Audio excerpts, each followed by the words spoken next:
This presentation is the second part of a presentation that I gave at the Critical Realism group that is hosted by the Institute of Education in London. The first part of this presentation explored the 6 features of critical realism. I wanted to speak about the 6 features of critical realism as it seemed to me a way in which we could discuss the application of critical realism. What I didn't expect in that first part of the presentation is how much vibrancy would come, how much discussion would come by exploring these 6 features. So much discussion and so much vibrancy came in that discussion that the second part of the presentation, which was to continue the investigation of the Fossa Materiality, didn't materialise. We didn't get to it. And I think there's a space to go back then to that second part of the presentation and in a way complete that investigation of the Fossa Materiality. The first presentation on the Fossa Materiality kind of unpacked the whole structure of Fossa Materiality and looked at such things as the transcendental and non-duality and tried to place the Fossa Materiality within the structure of critical realism. So rather than see the Fossa Materiality as something outside critical realism, to see it as the continuing project of critical realism. This presentation, which I've called Education, Creativity and the Fossa Materiality, begins to look more at the application of the Fossa Materiality. If the process of materiality is the liberation of the self, to move from that sense of an egoic self to recognise the embodied self, to be more connected to the transcendental self. What does that mean when we think about it from a point of view of education? And not only the process of education itself, but the process that is within education, which is creativity. What does it mean to be a flourishing, creative individual?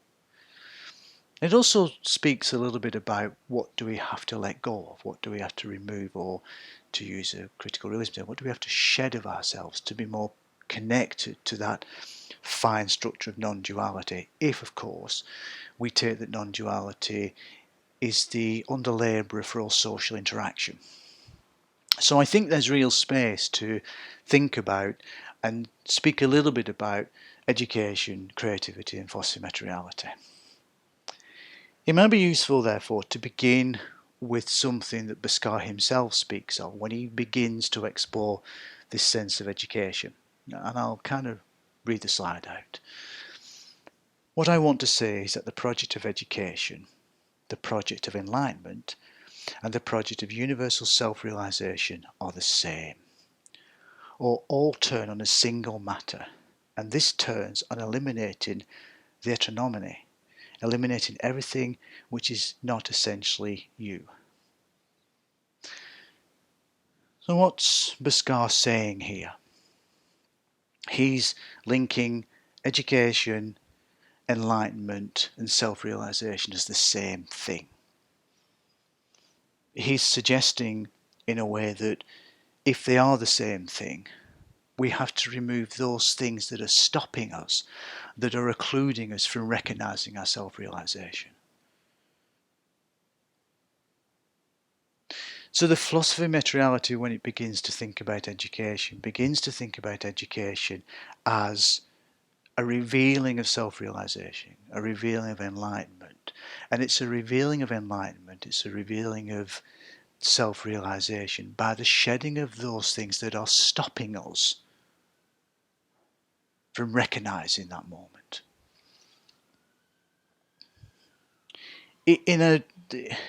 Within this same chapter, from science to emancipation, alienation, the actuality of enlightenment, Bhaskar also speaks about human beings as being fine, being okay. He wants to start from the premise of saying, we are okay, we are fine. As human beings, we are okay.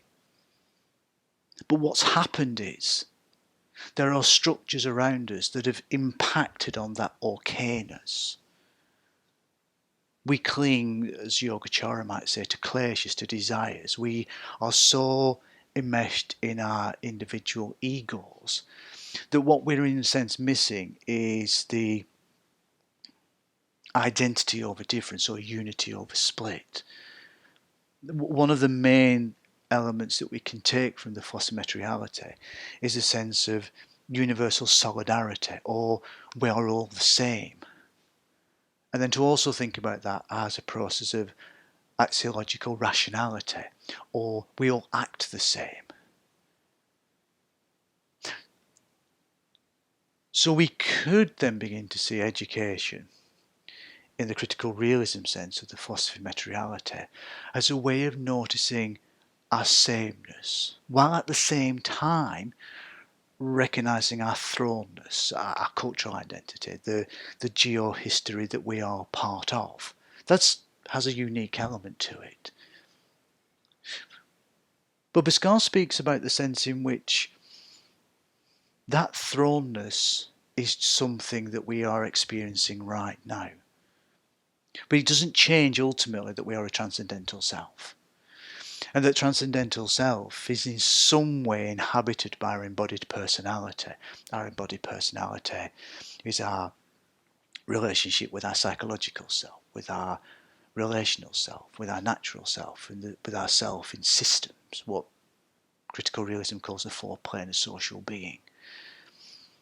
And what we really want to do is liberate the embodied personality from the egoic self, that sense in which I'm separate from everything, that sense in which there's a world out there that I can look at, when that's really not the case. We are part of that world. That sense of being anthropocentric in that it's all about me doesn't help us find liberation.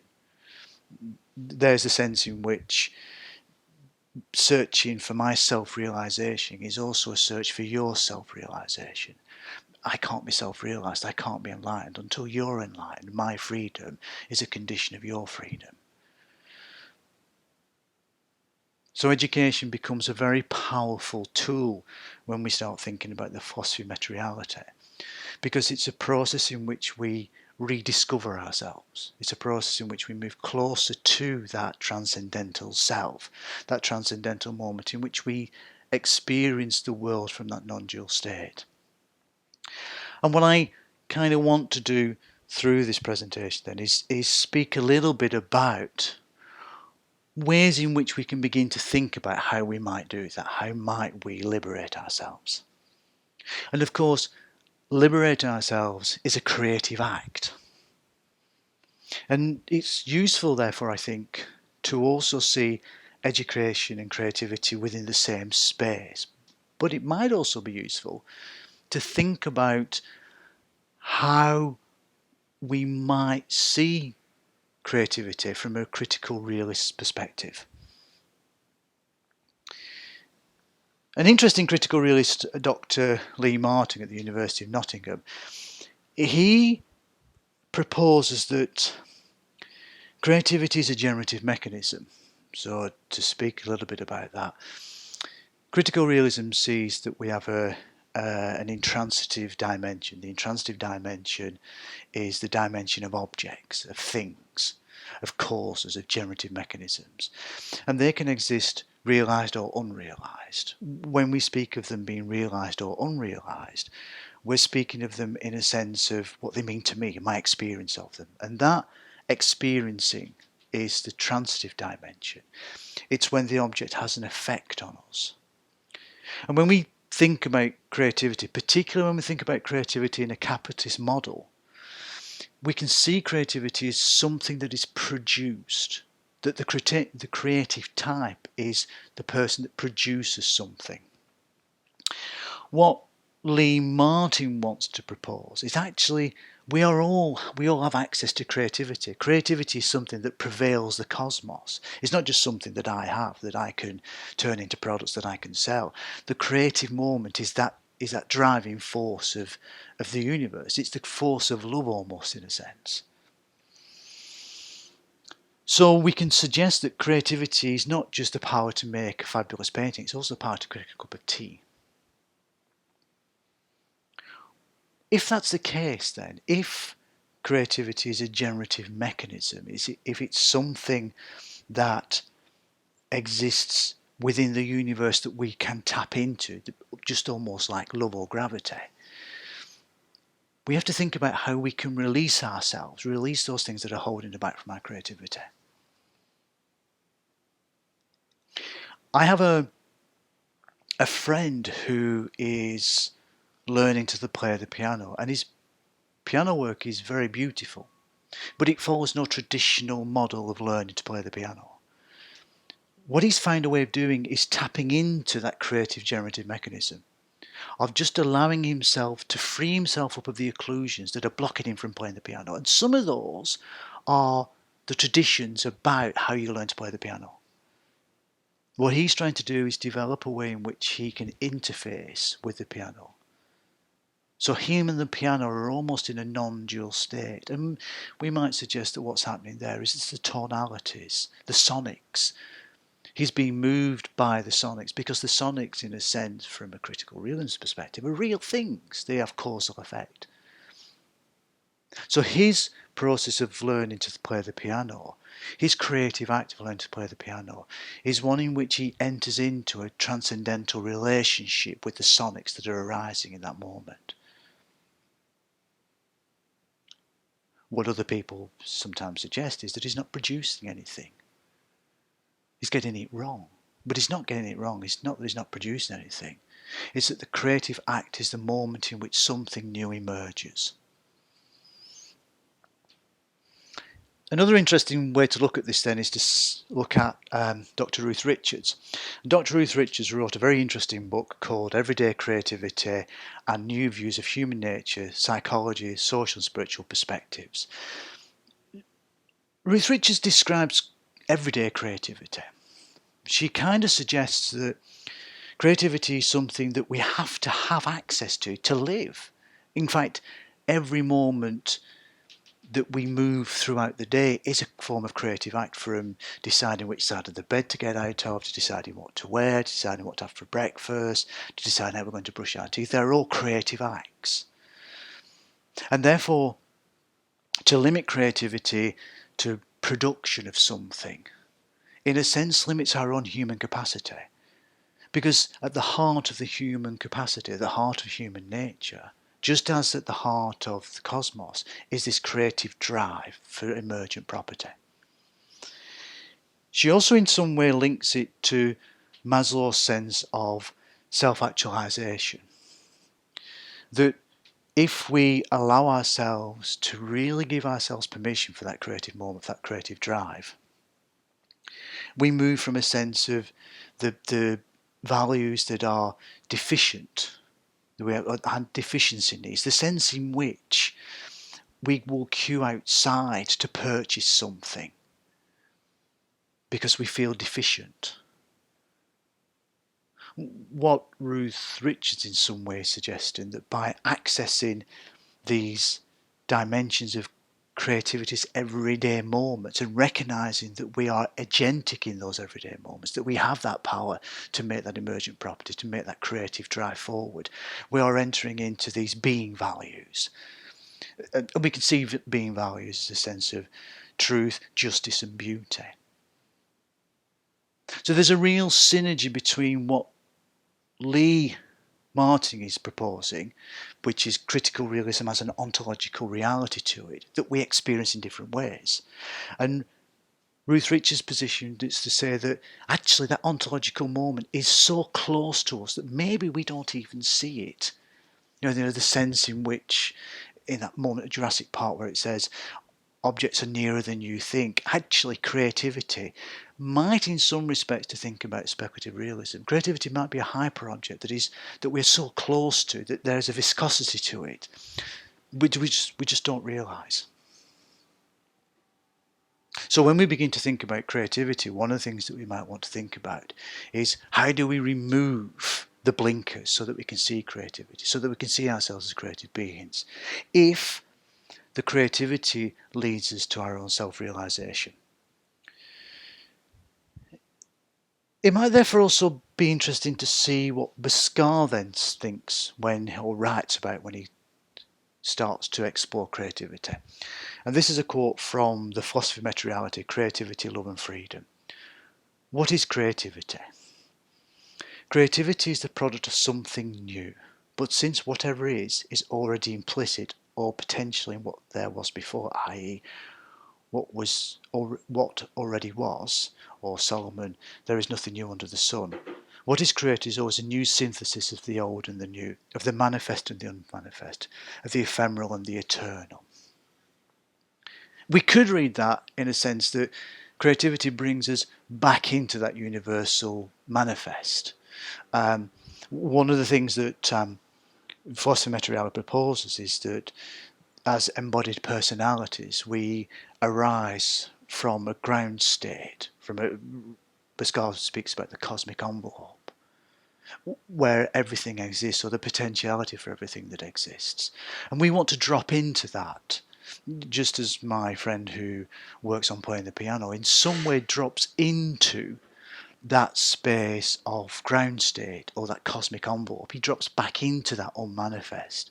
And by really giving himself permission to be in that unmanifest realm, something manifests, which is new, but it's a synthesis of what's gone before. There's a connectivity, there's a sense, there's a temporal connection, a space-time temporal connection to what's already out there.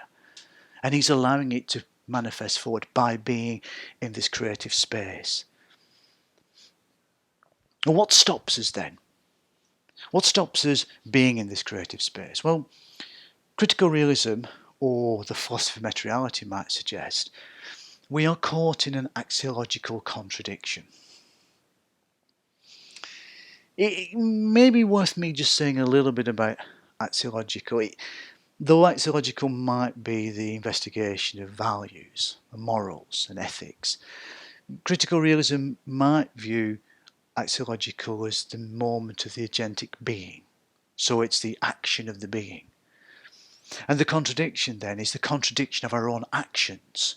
And some of those actions, how some of those actions withhold from us that capacity to be in that unmanifest. And the biggest axiological contradiction that we can experience is time, or how we structure time, or how time is structured.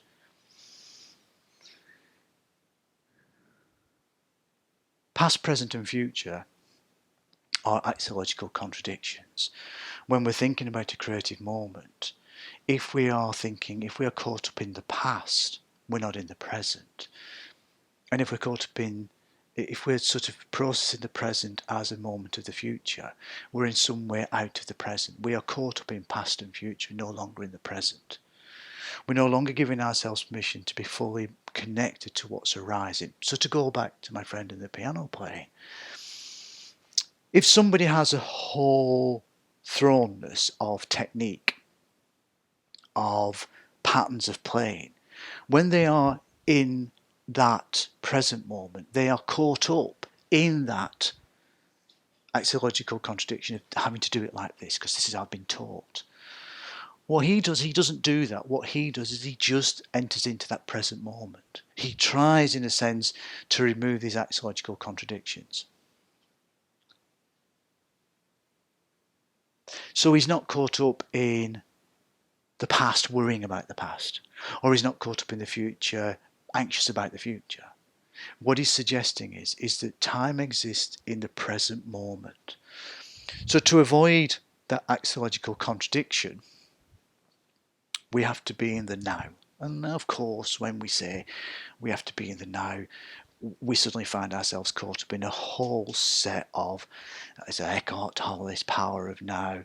There's a spiritual dimension to the power of now. How can you live in the now? Does the now actually exist? Because if I say the now, the moment I say now, it's in the past.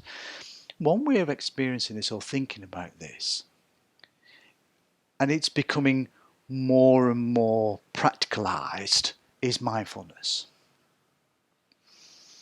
Mindfulness gives us the capacity to have agility, to be able to have space between what is and what will be, between how I am and how I could become. It notices the space between. One way of thinking about this is to think about the space between the in-breath and the out-breath. If you're doing certain spiritual, physical practices, kinesthetic practices, you're always encouraged to notice the space between. It's that space where we come to rest. Now the now moment then is the space in which we are at rest, at centre.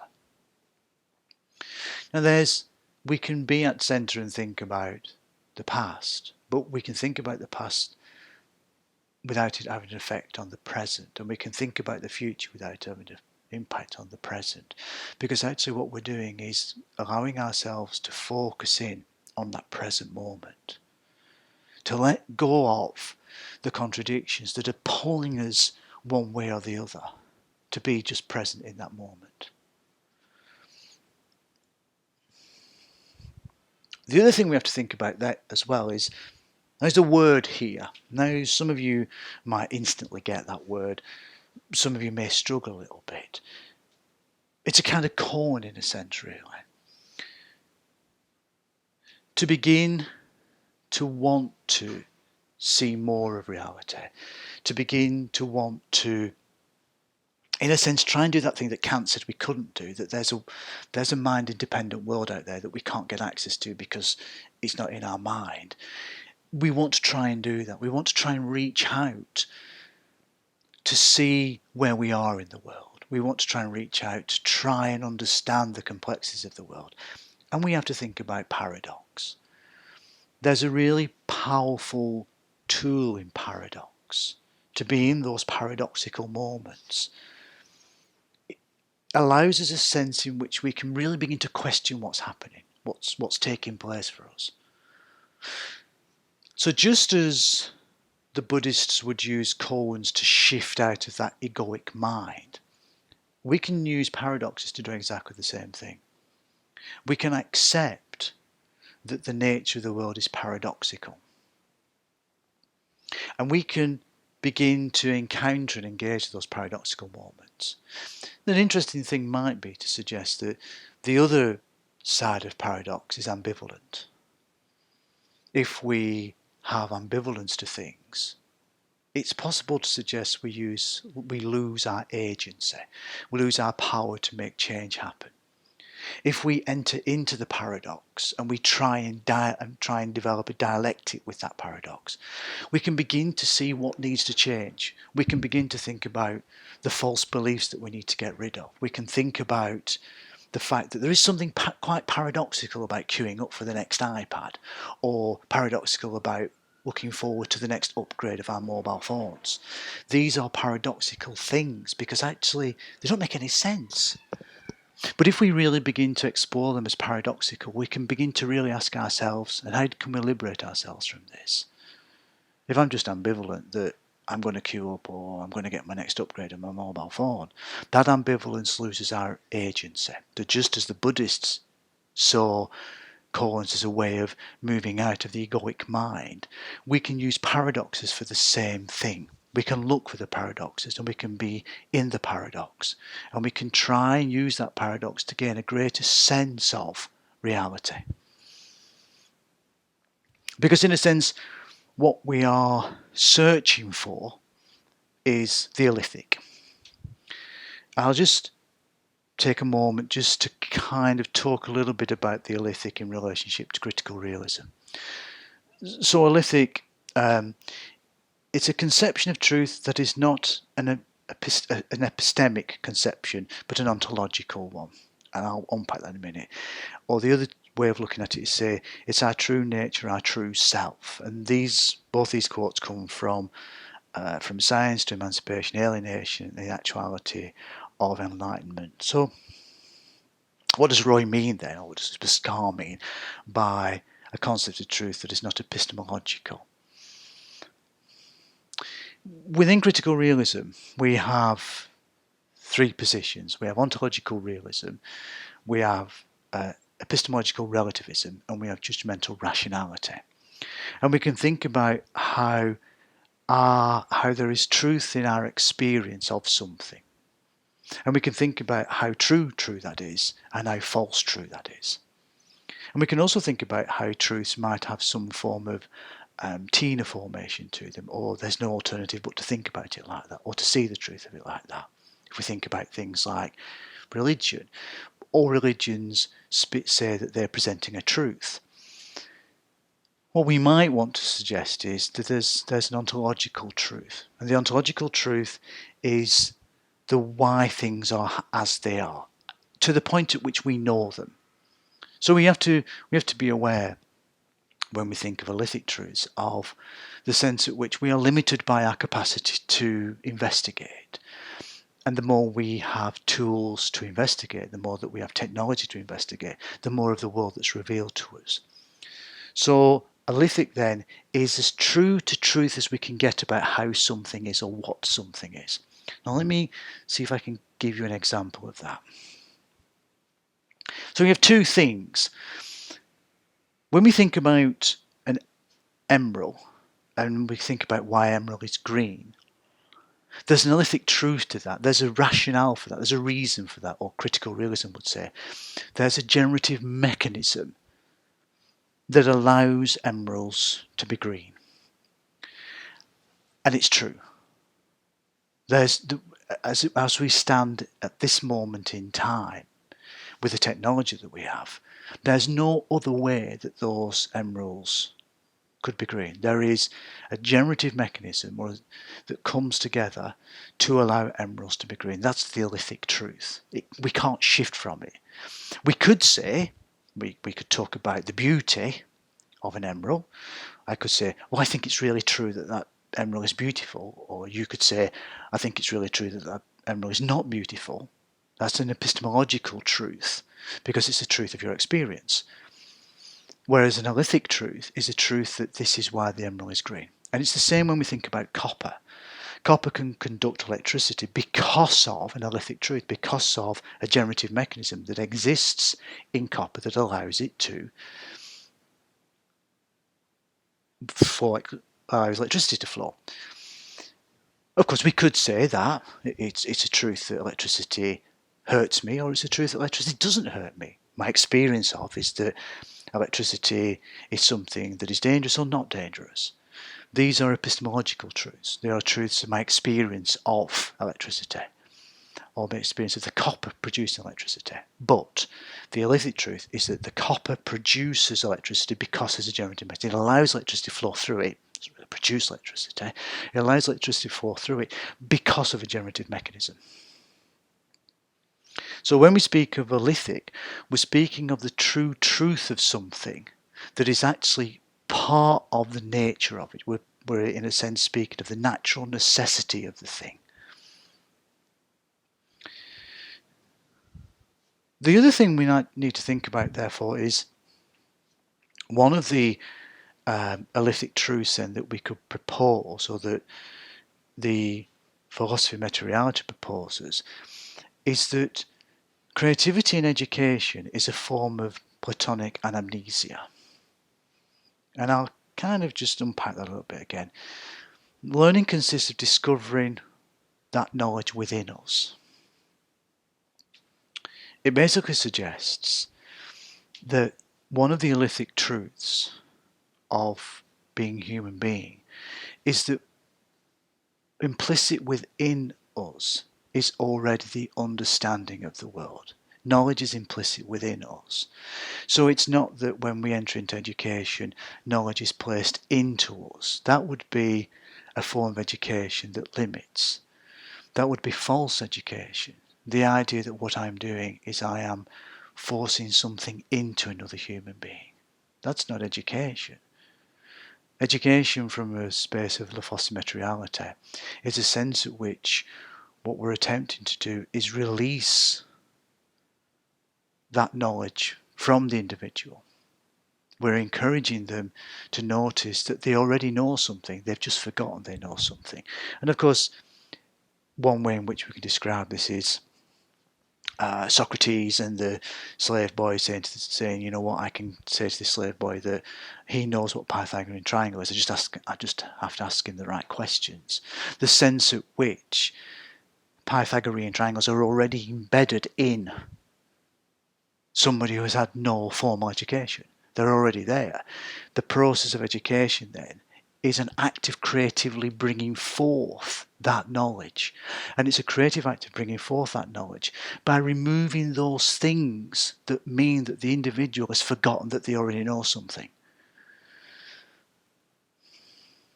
So from the position of the Fossa Materiality, we could suggest that the Fossa Materiality speaks of a revealing, a shedding of that is holding us back from revealing what is there.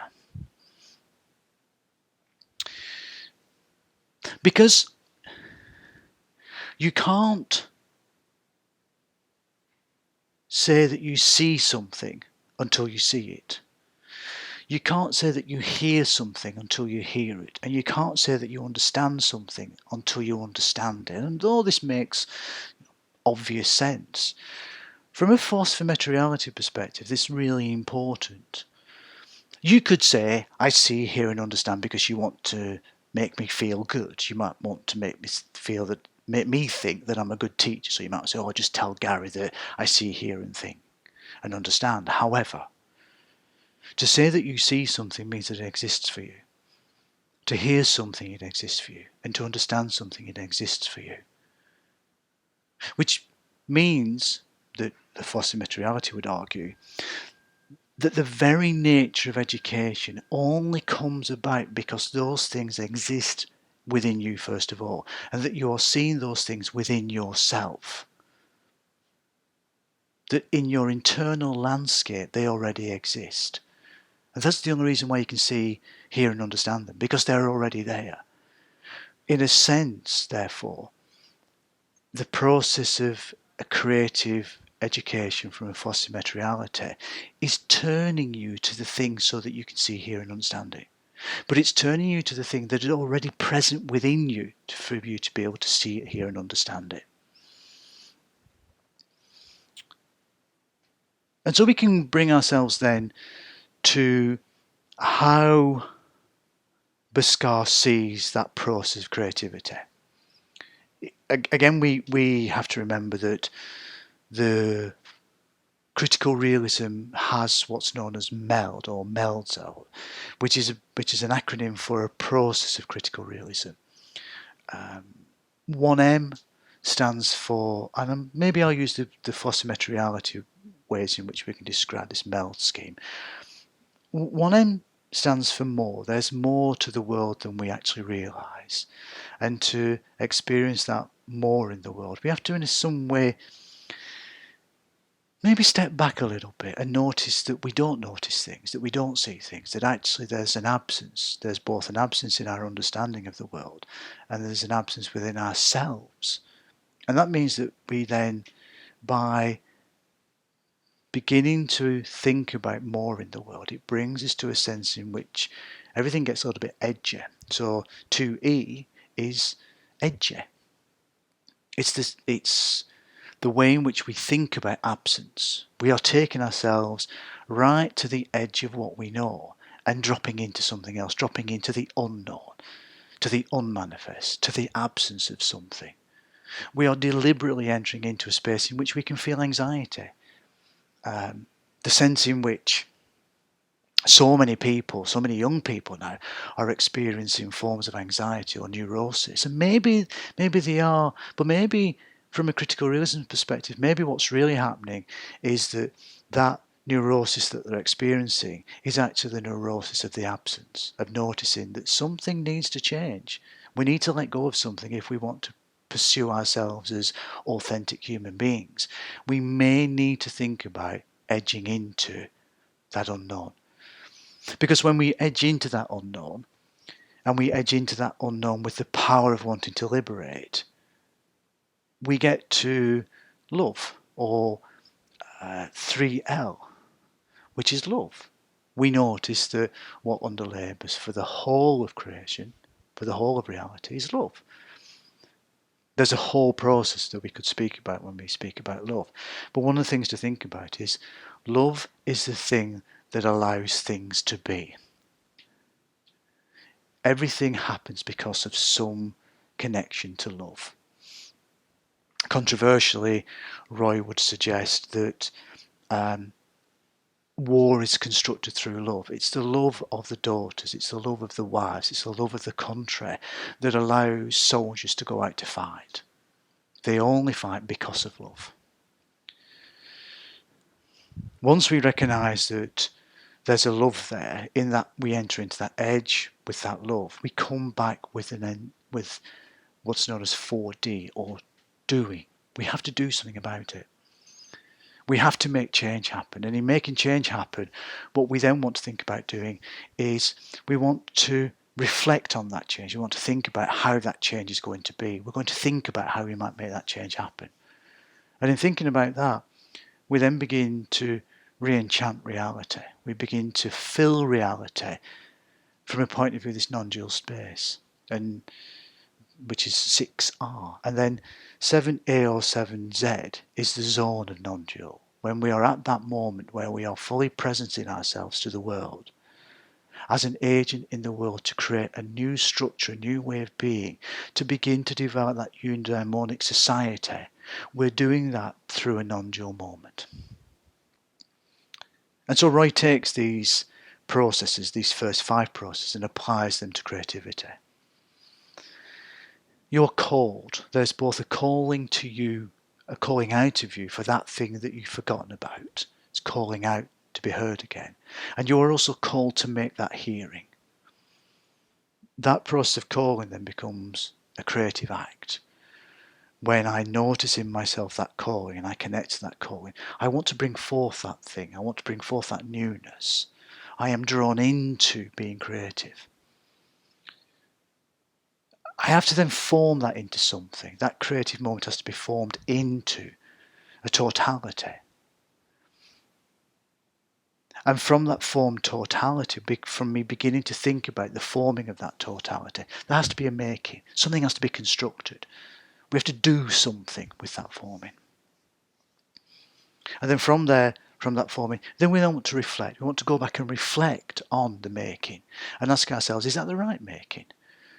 And maybe what I want to do is go all the way back to that calling again. So we can think about the circles of creation as a way in which we move from that moment of calling to the production of the thing, to thinking about how we reflect on the production of the thing. And all along we're thinking about liberation. We're thinking about the moment of that eudaimonic society. We're thinking about reflecting on the right action so that the process of the liberation of freedom becomes paramount in our creative act. And this, of course, then makes us practical mystics. So we can say the necessity for transcendental as constructive of creativity and emerges in science, the arts and education, practical life, etc., shows the creator or innovator to be a kind of practical mystic. So practical mystic, we accept that transcendental realm. We accept we have a transcendental self. We accept non-duality as the fine structure of reality. And we accept that there is a way of us being in that fine structure of reality, that non-dual state. We accept a sense in which there is the logical and the creative. We move into a synergy between the left and right hemispheres. What we begin to do is use that transcendental as a practical way in which we solve problems. Now, there's something quite liberating about thinking of ourselves as practical mystics. What we're saying is there is a transcendental realm that we can inhabit, and in inhabiting that transcendental realm we can find practical solutions to world problems. This is not a sense of a kind of crazy new age approach to something. This is grounded process. This is the sense in which we have eureka moments, that the sense at which we suddenly discover some knowledge, it suddenly arises from somewhere. It's that space between waking and sleeping when we're at our most creative, where we suddenly have these moments of flourishing insight. We don't know where they come from.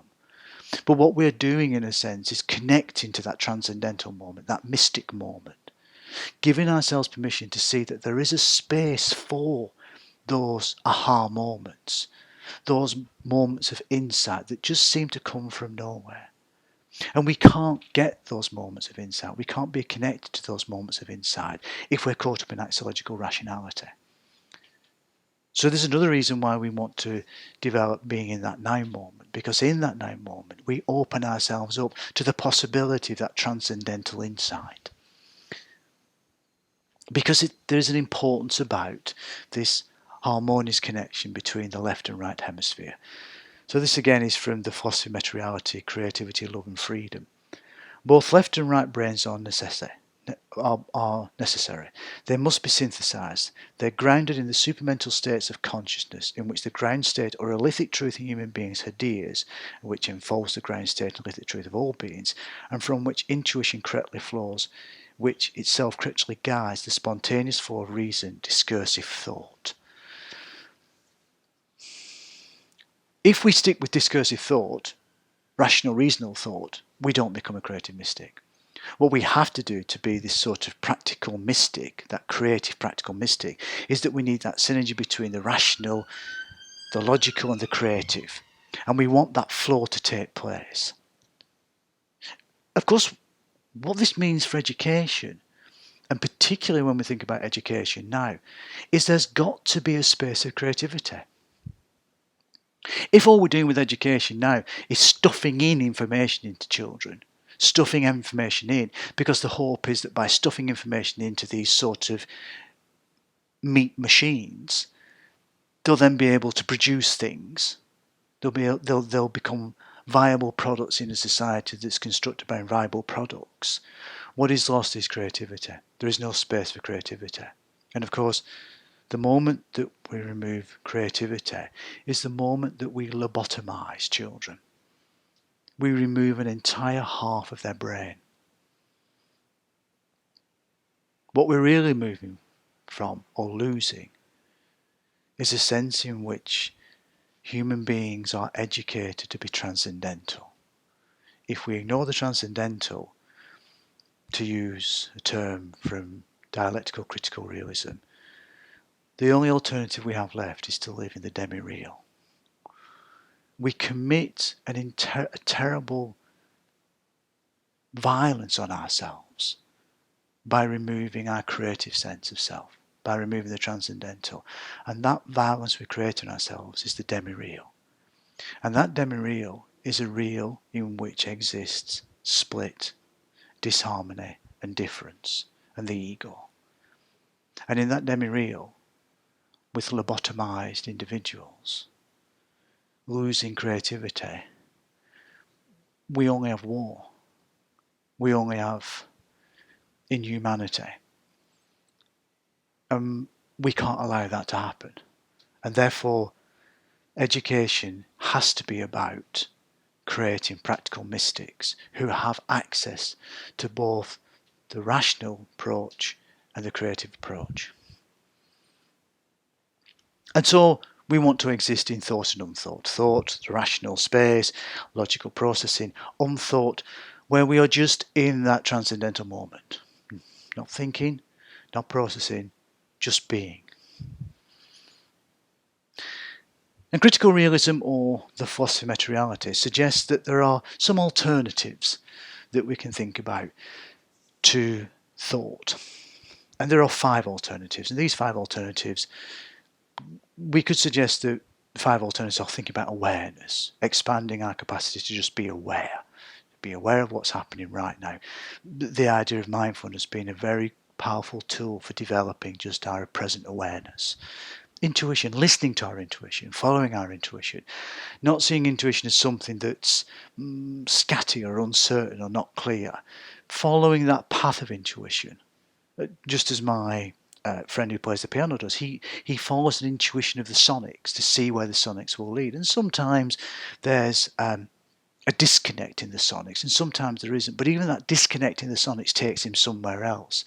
So he's following a form of intuition about how that sonic should play out. Seeing, we've already spoken about the idea of seeing, hearing and understanding. That seeing is the process of allowing something to form in our imagination or our interior landscape and turning it around, developing a kind of three-dimensional capacity to see that thing because it's real. And then we ask ourselves, how do we form it? How do we make it? How do we reflect on it? Being, just being, but not just being, but also thinking about our being as a product in the process of becoming, so that our being has a flow and a movement to it. So maybe there's something to suggest that the other thing that needs to happen in education is processes where we can become more connected to our being, where we can become more synergized with our being, where we can feel into our being more. And then emptiness. Of all these 5 alternatives to thought, emptiness is the one that Bhaskar spends most of the time with, because it's the most challenging one. We're not suggesting that we want you to be empty, but at the same time, we might speak about education as a form of emptying out of those things that are not necessary anymore, while at the same time noticing a space in which we move out of that axiological contradiction, because that's what fills us up with things, that we get rid of those things. We empty ourselves, we absent things from ourselves. At the same time is we notice the absence in ourselves that needs to be full. But we also think about emptiness as a process of becoming, as a process of moving into form of something. We are frightened in some respects of emptiness, and we are constantly surrounded by filling our empty time. So emptiness becomes not in a sense, not the negative, it becomes the bad. We shouldn't do it. The fact that we are so speeding up that we can't get rid of our mobile phones because they fill our time. Emptiness is a sense in which we're seen as being not complete, whereas in a sense, from a point of view of the transcendental, emptiness is the ultimate completeness. There's an emptiness because what we're doing is we're fully being present to the whole of the world. And that's the important thing when we contemplate emptiness as an alternative to education, that if we are empty, we have the potentiality to be anything, and we can allow flow to emerge. So we can then think about, we can go back to Melzer, and I've spoken a little bit about Melzer and how Melzer sits, and we can think about being in motion.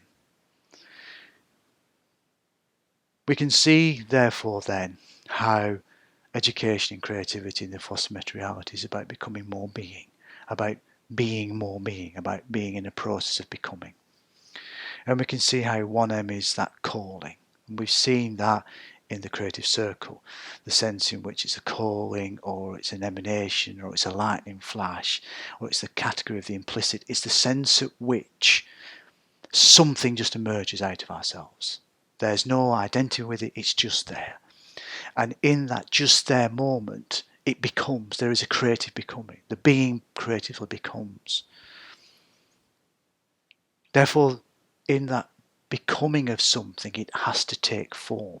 It has to take shape. So being takes shape. If there's an elaboration, or there's a binding together, there's a forming together of being. And as that forming together of being, that comes into presence, there's a transformation. There's a making of something. And one of the most important elements, I think, of the Fossa Materiality is this sense of transformative praxis, of ways in which we can make change happen by having change practices. And I'll drop in a little bit of that in a later slide. We have an intentionality, and that intentionality is the intentionality to become. We can think about evolutionary process. We can think about the sense in which our intentionality is to move towards a greater sense of unity. Our intentionality, our human intentionality, though we may have forgotten it, our human intentionality is to have that universal solidarity, is to recognise the sameness. Not in a sense of a frightening, oh, we're all the same and there's no truths. That's not what we're saying. What we're saying is at the heart of humanity is sameness. And why do we say at the heart of humanity there's sameness? We say at the heart of humanity there's sameness because we all do things the same. We all learn to play the piano if we want to. We all learn to use a computer in the same way. There are things that we do that are the same. Even if there are different ways in which we might do the sameness, at the end of the day, we can all learn how to cook. There are things that we practically do. What we want to do, of course, is make those things, that universal solidarity, that axiological rationality, we want to enhance reality. We want to start bringing forth that eudaimonic society.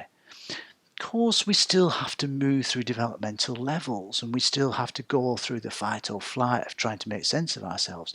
But what we want to do is we want to put in place, we want to begin to think about how do we create that eudaimonic society. And we want to think about that economically, politically, globally. How do we do that? What is the ways that we do that? Well, one way we do that is we begin to awaken to the ground of non-duality. Now, there's some Eastern construct or concept that tries to describe what is real. But actually, what is real? What is ultimately real, the elliptic truth of the whole of reality, is it's non-dual. There is no split. There is no disidentification. There is unity. There is solidarity. And those unities and solidarity are what allow human beings to flourish. One particular way we could begin to look at how we might do that is an interesting theory by Otto Scharmann called Theory U. Theory U, though not critical realism in its sense, what it's suggesting is if we really want to dive into this space of non-duality, we might want to think about processes, or three processes. We might want to think about developing our open mind. And our open mind is the sense in which we surrender to, in a sense, in this slide here, we surrender to and we just see. We just allow to see what's taking place. And of course, what we have to do then is avoid the voice of judgment. The voice of judgment will try and create an episteme that we can hold on to. We don't want to do that. We just want to see with an open mind. We want to sense the world in an open heart. And of course, when we start thinking about sensing the world in an open heart, we're caught up in what we might call the voice of cynicism or the voice of criticism. The voice of cynicism or the voice of criticism is that thing that tells us not to do that. Don't be so vulnerable. Don't be so emotional. But we really want to open our hearts. I mean, in an educational perspective, if we were to open our hearts together, we would begin to find sharing. But then we have to have an open will. We have to really want that intentionality to happen.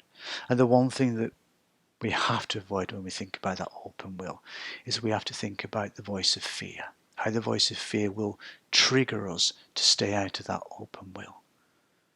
It will come up, the voice of fear will come up with multiple reasons why we shouldn't act in the way we would like to act. It will come up with multiple ways in which we will not speak our truth. But if we want to touch in with this transcendental moment, if we want to be creative, we want to free our creativity, and if we want education to be something that liberates children from that kind of lobotomizing of just being a product, we have to think about developing open heart, open mind and open will. And there are some ways we can think about that. In the Fossa Materiality, Creativity and Love, Roy begins to think about what he calls workings, and he uses the term workings because there's a sense of working out. We go to the gym to work out. He suggests that just as we go to the gym to work out, we should think about working in our transcendental state. And he identifies 6 different ways we can do that. Mindfulness we've spoken a lot about. Koans we spoke a lot about, but we've turned koans into paradoxes. Co-presencing we touch on when we think about opening our hearts to each other. When I open my heart to you and you open your heart to me, we co-presence something, we bring something forth together. Visualization we've spoken about in the sense of seeing, the importance of beginning to develop a sense of what can be in our interior and then allowing that to flourish in the exterior. Observing, we've sort of spoken about that in that sense of emptiness. When we think about being in that empty state, what we're doing is we're just observing. We're just noticing what arises. And it's interesting because you could then say, well, isn't witnessing just the same as observing? Witnessing is potentially much more powerful because it has that sort of the sort of Turiyatita element or the Buddhist element of actually noticing the noticer. Whereas in observing, I'm observing you. In witnessing, I'm noticing myself in the process of observation. So witnessing is a deeper sense of observing where I am part of that is being observed.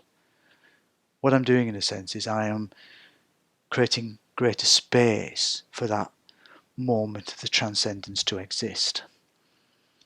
And so we can think about 3 phases of knowledge. And we've really sort of explored all of these. See it. We've explored that. We really know what that means. It means to visualize it, to be aware of it, to acknowledge it, play with it.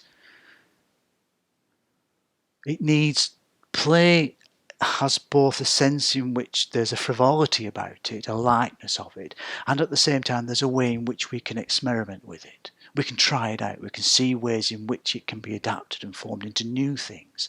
And we have to apply it. It's only in applying it do we then notice where they might need to make alterations or changes.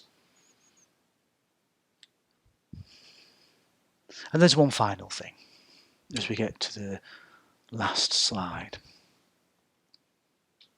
And this comes from Iska Nunza, which is an interesting book which is Critical Realism Activity Theory and Engagement with Critical Realism Cultural History Activity Theory. Nunza speaks about minding the gap. And the gap is the space between the ontological and the epistemological. And there's something really powerful about minding the gap when it comes to creativity and education. If we educate epistemologically, what we lose is the creative side. In any form of education or any form of creative act, we have to think about the ontological. We have to think about the objects within themselves. Because if we think about the objects within themselves, we can also see that we are also an object within itself in the ontological domain. So what we're doing in a sense is collapsing that anthropocentric idea that we are the centre of the universe, and that we're beginning to think of what Bhaskar terms as the anthropocosmic. We are an element of the cosmic order. We're an element of the cosmic. We're not separate from it. We are part ontological. We are part of it. But of course, we experience things, and when we experience things, we have knowledge of things, and when we have knowledge of things, we can do things. So there is an epistemological element. But epistemology is an aspect of ontology. It is not separate from ontology. And that's why it's important to mind the gap, to recognise that if we just get caught up in ontology, we might miss the epistemological. And if we get caught up in the epistemological, we might miss the ontological. What we want to do is notice that actually, in any event, there is the object, and there's our experience of the object. But even in the event of our experiencing the object, we are the object as well. Which is a complex interplay. But the important thing to remember is that we want to develop education and creativity as something that allows the flourishing of human beings, as something that allows the removal of structures that don't allow human beings to flourish. And right at this moment, if we would use that word epoch, right at this moment, there is more need and more desire to make that happen than ever before, because there is a real need to make it happen. So we need to know the ontological, we need to know the epistemological, we need to know the rational and the creative. We need to open ourselves up to that transcendental realm, because it's only in that transcendental realm can we find ways in which we can create an education that frees humanity. And it's possible to suggest that that's the process of critical realism and the Fossa Materiality when it comes to education. It's the desire for freedom. It's the desire to create a eudaimonic society. It's the desire to let go of all those things that occlude the embodied personality, that remove the ego, that allow the embodied personality to connect with that transcendental real self. Because, ethically speaking, at the heart of reality, we're all the same. Thanks for listening, and thanks for watching.